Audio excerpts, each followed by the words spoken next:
नमस्कार, मैं डॉक्टर सुनील। आज मैं इस वीडियो के माध्यम से सूक्ष्म शिक्षण पाठ्य योजना के अंतर्गत पुनर्बलन कौशल के बारे में बात करूंगा। इस कौशल में छात्रों को क्लासरूम में पढ़ाते समय किस तरीके से उनको प्रोत्साहित करना है या पुरस्कृत करना है, रीइंफोर्समेंट के द्वारा हमें ये सीखना है। ये स्किल या ये कौशल बहुत ही इम्पॉर्टेंट है टीचिंग के दृष्टिकोण से कि अगर छात्रों को आप पढ़ाते समय या उनके रिस्पांस मिलने के बाद उन्हें अगर आप मोटिवेट करने के लिए रीइंफोर्समेंट या पुनर्बलन का प्रयोग करते हैं तो वो आपकी क्लास में और ज़्यादा एक्टिव होगा और ज़्यादा रिस्पांस देने के लिए तैयार होगा। तो आपको मालूम होना चाहिए कि हमें छात्र को किस समय किस तरीके से पुनर्बलन देना है, और इसके लिए ज़रूरी है कि आप जब रेगुलर क्लास में जाएं उसके पहले आप पहले से अपनी प्रैक्टिस कर लें और रीइंफोर्समेंट देना सीख लें। बच्चों को किस तरीके से रीइंफोर्समेंट देना है वो सारी चीज़ें आपको आनी चाहिए। हमेशा नहीं है कि हमेशा आपको एक पुरस्कार ही दें तभी वो रीइंफोर्समेंट होगा। आप शाबाश कह के, बहुत अच्छे कह के, उनका नाम पूछ के आप उनको मोटिवेट कर सकते हैं, और यही चीज़ें पुनर्बलन के रूप में प्रयोग की जाती हैं। तो पहले इसका हम एक प्लान बनाएंगे और उस प्लान के अकॉर्डिंग हम उसके पर डेमो देंगे या उसके प्रेजेंटेशन करेंगे और उस स्किल के ऊपर हम मास्टरी हासिल करेंगे। तो स्टार्ट करते हैं। सबसे पहले अभी तक जो मैंने 2 प्लान आपको बताए, सेम उसी तरीके से आपको प्लान में सबसे ऊपर सूक्ष्म शिक्षण पाठ्य योजना लिखना होगा। जिस नंबर का प्लान होगा वो नंबर आप यहाँ पर डाल देंगे, 1 2 3। हमारे में ये तीसरे नंबर का है तो हम तीसरा नंबर डाल लें। आपके प्लान में जो सीक्वेंस में जिस नंबर का होगा वो प्लान आप डाल सकते हैं। फिर उसके नीचे ब्लैक बोर्ड एंट्री और उसमें सबसे ऊपर दिनांक, जिस डेट में आप इस स्किल को प्रेजेंट करने वाले हैं उस या प्रैक्टिस करने वाले हैं उसकी डेट पड़ जाएगी। दूसरा सब्जेक्ट, जिस सब्जेक्ट के कंटेंट को आप लेकर प्लान बनाने वाले हैं वो सब्जेक्ट पड़ जाएगा, और आप उसी सब्जेक्ट को लेकर काम करेंगे जो आपका टीचिंग सब्जेक्ट होगा। थर्ड, टॉपिक या प्रकरण, इसमें आप टॉपिक लिखकर और उसके नीचे अंडरलाइन कर देंगे।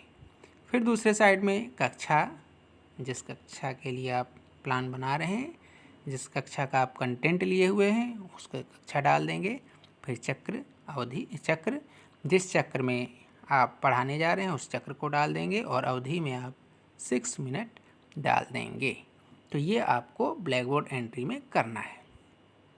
फिर उसके बाद से कौशल का नाम, कौशल के नाम में जो कौशल है यहाँ पर हम पुनर्बलन कौशल का प्रयोग कर रहे हैं या पुनर्बलन कौशल के रूप में के आधार पर प्लान बनाएंगे तो हम यहाँ पर पुनर्बलन कौशल लिख देंगे। फिर आएगा घटक। अब घटक में हम आपको बता दें कि इसमें मेन रूप से 4 घटक का प्रयोग किया जाता है। Positive reinforcement, negative reinforcement. Positive में अगर आप कहें तो पॉजिटिव में वर्बल एंड नॉन वर्बल। दूसरा में निगेटिव में भी वही पॉजिटिव है, निगेटिव में वर्बल एंड नॉन वर्बल। तो इस तरीके से ये कुल मिला के 4 हुआ, लेकिन अगर उसे और हम कैटेगराइज करें तो ये यहाँ पर 8 कंपोनेंट बन जाते हैं, घटक बन जाते हैं। तो पहला देखिए क्या है, शाब्दिक धनात्मक पुनर्बलन का प्रयोग। दूसरा, विद्यार्थियों का उत्साह बढ़ाना। तीसरा, विद्यार्थियों के सही उत्तर को श्यामपट्ट पर लिखना। चौथा, अशाब्दिक धनात्मक पुनर्बलन का प्रयोग। पांचवा, ऋणात्मक पुनर्बलन का प्रयोग। आपको फिर हम एक बार बता दें कि ऋणात्मक पुनर्बलन का प्रयोग आपको अवॉइड करना है। आपको सीखना तो है, लेकिन ऋणात्मक पुनर्बलन का प्रयोग हम बिल्कुल अवॉइड करते हैं। क्लासरूम में हम इसका यूज़ नहीं करते हैं क्योंकि इसका एक साइकोलॉजिकल असर होता है। अगर आप क्लास में निगेटिव रीइंफोर्समेंट का प्रयोग करेंगे बच्चे के गलत जवाब के ऊपर तो वो आपकी क्लास में एक्टिव नहीं होगा, या जवाब देते समय उसके मन में एक डर होगा कि अगर हमने गलत जवाब दिया तो टीचर के द्वारा हमें डांट पड़ सकती है या हमें निगेटिव रीइंफोर्समेंट मिल सकता है। इस वजह से कहा जाता है कि छात्रों को निगेटिव रीइंफोर्समेंट ना दिया जाए, लेकिन आप सीखेंगे ज़रूर इसका यूज़ आपको नहीं करना है, ना के बराबर करना है, बिल्कुल एक तरीके से अवॉइड करना है। फिर छठा है छात्रों की भावनाओं को स्वीकार करना। सातवां है हाव भाव व अन्य अशाब्दिक संकेतों का प्रयोग करना। और लास्ट है छात्रों के सुझावों का समर्थन करना। अब आप यहाँ पर समझ लीजिए कि जो हम रीइंफोर्समेंट देंगे वहाँ पर हम पॉजिटिव में किस तरीके से देंगे, निगेटिव में किस तरीके से देंगे, या जो नॉन वर्बल की बात कर रहे हैं कि उन्हें हम किस तरीके से, और वो देने का क्या तरीका होगा, उसमें हम देखेंगे कि क्वेश्चन किस लेवल का है और रिस्पांस देने वाला बच्चा किस तरीके का है, उसके अकॉर्डिंग हम रीइंफोर्समेंट का यूज़ करेंगे। मान लीजिए एक कठिन क्वेश्चन एक साधारण सा बच्चा या जो आपको लगता है कि एवरेज से बिलो अचीवमेंट है और वो बहुत अच्छा जवाब दे रहा है, बहुत अच्छा जवाब दे रहा है, तो आपको निगेटिव नहीं पॉजिटिव और उसमें भी बहुत ही जोश के साथ आपको, क्योंकि एक जिससे हम उम्मीद नहीं कर सकते थे वो भी उसकी जवाब दे रहा है। और अगर एक साधारण से क्वेश्चन का जवाब अच्छा बच्चा दे रहा है तो फिर उसके लिए हम नॉन वर्बल का भी यूज़ कर सकते हैं। तो आपको और रीइंफोर्समेंट देने के लिए जब स्टूडेंट्स हमें रिस्पॉन्स कर रहा है उस रिस्पॉन्स के साथ ही हम रीइंफोर्समेंट दें, ताकि स्टूडेंट्स को लगे कि मेरे रिस्पॉन्स के आधार पे ही मुझे रीइंफोर्समेंट दिया जा रहा है। बच्चे का नाम पूछा जा सकता है, स्टूडेंट का नाम पूछा जा सकता है, उसे बहुत अच्छे शाबाश वेरी गुड इस तरीके से कह के उसे रीइंफोर्समेंट दिया जा सकता है। तो अब इसका हम प्लान देख लें कि किस तरीके से आगे बनेगा। प्रस्तुतिकरण इसमें देखिए, जैसे हमने पहले प्लान बनाए थे, क्रम संख्या छात्राध्यापक या छात्राध्यापिका क्रिया, छात्र क्रिया और घटक। हमने बताया था आपको कि छात्राध्यापक या छात्राध्यापिका हम इसलिए लिखते हैं क्योंकि अगर आप छात्राध्यापक हैं तो सिर्फ छात्राध्यापक लिखेंगे, अगर आप छात्राध्यापिका हैं तो आप छात्राध्यापिका लिखेंगे। आपको इसमें दोनों नहीं लिखना है, क्योंकि आपको पता है कि आप छात्राध्यापक हैं या छात्राध्यापिका।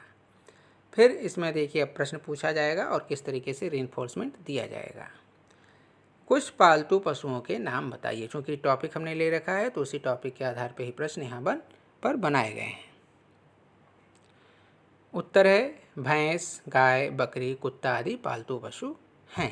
अब जैसे ही छात्र ने सही उत्तर इसका दिया तुरंत उसे रीइंफोर्समेंट बिल्कुल सही और ये जो कंपोनेंट है वहाँ पर लिख दिया जाएगा। फिर उसके बाद से दूसरा प्रश्न पूछा गया, उन पशुओं के नाम बताइए जो केवल पौधे खाते हैं। उत्तर है इसका गाय, बकरी, भैंस आदि केवल पौधे या घास खाते हैं। तो इसका कंपोनेंट यहाँ लिख दिया गया और उसके लिए फिर उत्तर के लिए उसे रीइंफोर्समेंट दिया गया। फिर थर्ड क्वेश्चन उसी तरीके से, केवल घास या पौधे खाने वाले जंतुओं को क्या कहा जाता है। उत्तर है इसका केवल पौधे या घास खाने वाले जंतुओं को शाकाहारी जंतु कहा जाता है। इसका यहाँ पर कंपोनेंट लिख दिया गया और यहाँ पर फिर इसका रीइंफोर्समेंट दे दिया गया। और इसमें जो छात्र जवाब देगा उसको रीइंफोर्समेंट इसी तरीके से दिया जाना है। फिर और सवाल एक है, कुछ मांसाहारी जंतुओं के नाम बताइए। तो इसका उत्तर है शेर, चीता, गीदड़, तेंदुआ आदि मांसाहारी जंतु हैं और इसके आगे कंपोनेंट लिख दिया गया और इसका रीइंफोर्समेंट यहाँ पर टीचर के द्वारा या छात्राध्यापक के द्वारा दे दिया गया। फिर नेक्स्ट है, केवल मांस खाने वाले जंतु क्या कहलाते हैं। इसका उत्तर है केवल मांस खाने वाले जंतु मांसाहारी जंतु कहलाते हैं और फिर इसके आगे कंपोनेंट। फिर यहाँ पर देखिए नॉन वर्बल का यूज़ किया जा रहा है, पॉजिटिव रीइंफोर्समेंट है लेकिन नॉन वर्बल यूज़ किया जा रहा है। और उसके बाद से है, ऐसे जंतु जो पौधे व मांस दोनों खाते हैं उन्हें क्या कहा जाता है, क्या कहलाते हैं। तो इसका सही उत्तर है ऐसे जंतु जो पौधे व मांस खाते हैं उन्हें सर्वाहारी जंतु कहा जाता है। तो इसके लिए भी आपने यहाँ पर रीइंफोर्समेंट या छात्राध्यापिका द्वारा दे दिया गया। फिर इसका कंपोनेंट सामने लिख दिया गया। फिर उसके बाद से कुछ सर्वाहारी जंतुओं के नाम बताइए।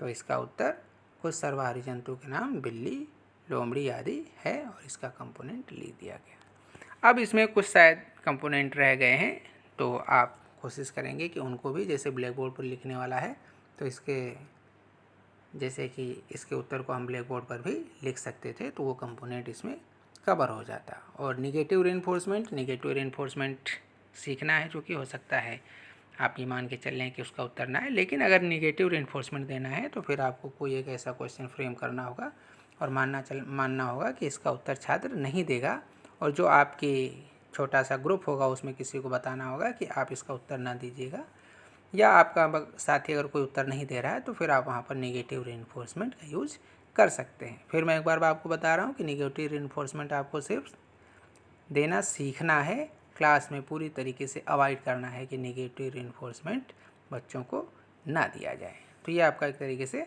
प्रेजेंटेशन हो गया। अब इसके आधार पे हम ऑब्जर्वेशन टेबल बनाएंगे।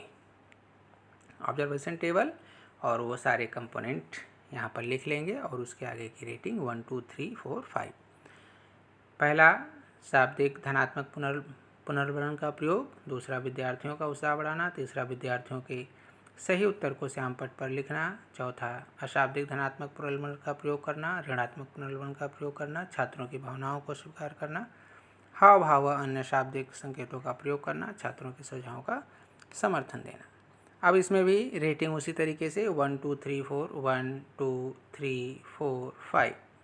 इसमें भी वही रहेगा कि अगर आपने पुनर्वलन का प्रयोग ठीक ढंग से नहीं किया है तो आपको रेटिंग 1 या 2 मिल सकती है, और फिर इसका मतलब होगा कि आपको रीप्लानिंग और रीटीचिंग करनी होगी। और अगर आपको 4 और 5 मिलता है तो इसका मतलब है कि आप अच्छा कर रहे हैं और आप में इसमें पारंगत हासिल कर लिए हैं, मास्टरी हासिल कर लिए हैं, इसमें आपको दोबारा करने की ज़रूरत नहीं है। तो ये आपका प्लान और टीचिंग तब तक चलती रहेगी जब तक आप इस स्किल के ऊपर मास्टरी हासिल नहीं कर पा रहे हैं। इसमें इम्पॉर्टेंट क्या है, लेसन प्लानिंग के साथ साथ इम्पॉर्टेंट है कि आप इस स्किल के ऊपर परफॉर्मेंस करें, और परफॉर्मेंस करने के बाद इस स्किल के ऊपर पूरी तरीके से मास्टरी हासिल करें। मास्टरी हासिल करने का मतलब है कि आपकी रेटिंग 4 या पूरी तरीके से 5 रेटिंग आने लगे, तो इसका मतलब है कि अब आपने इस स्किल के ऊपर मास्टरी हासिल कर ली है। अब आपको दूसरे स्किल की तैयारी करने की ज़रूरत है। फिर उसके जस्ट नीचे आ जाएगा आलोचना एवं सुझाव। आलोचना एवं सुझाव में आपको यहाँ पर जो भी लग रहा है आप यहाँ पर आलोचना लिख कर देंगे और इसके साथ ही सुझाव दे सकते हैं। और आप पीपल टीचर, इसमें आपको यहाँ पर क्या होगा, कौन सुझाव देगा, जो आपका सुपरवाइज़र है या जो आपके छोटे से ग्रुप में जो आपको देख रहा है वो यहाँ पर आपको सुझाव या आलोचना कर सकता है, और उसके आधार पे आपको अपने अंदर सुधार करना होगा। तो ये आपके लिए बहुत ही ज़्यादा अनिवार्य हो जाता है कि आप इस कमेंट को भी पढ़िए, और फिर यहाँ पर पर्यवेक्षक के हस्ताक्षर हो जाएंगे तो आपका ये प्लान कंप्लीट हो जाएगा। तो ये आपको तब तक करना है जब तक कि आपकी टीचिंग या इस स्किल के ऊपर आप बिल्कुल तरीके से परफेक्ट नहीं हो जा रहे हैं। तो ये रीइंफोर्समेंट स्किल थी।